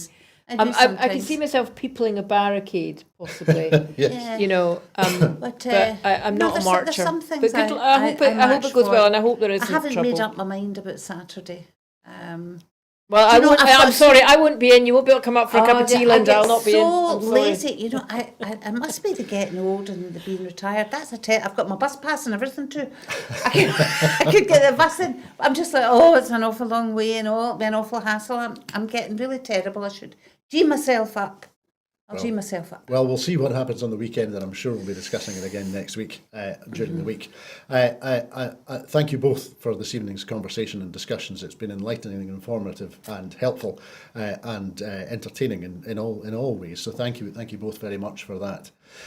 In terms of the work that we do at Broadcasting Scotland, we value the support of people who recognise that we have a distinctive approach to news, current affairs, and culture. We depend upon the support of people who are our supporters, and we would be very grateful if you would consider supporting us more. If you would like to donate or to subscribe to Broadcasting Scotland, you will see the website address on the screen now. If you would also, another way in which you can assist us is if you would like to volunteer. You can work in front of the cameras or behind the cameras or in any other way which promotes the station and promotes our work. If you would like to contact us to volunteer, then please go to www.broadcastingscotland.scot and send us a message there. I would like to say again, thank you very much to Maggie Lennon and to Linda Fabiani for their time and their trouble and their contributions this evening. It's been fantastic. Thank you both. Thank you. And that's the way it is at Scotland at very nearly 8 o'clock. Thank you for watching us this evening. Very happy Diwali to anyone who is celebrating Diwali this evening. I hope that you have a very peaceful evening.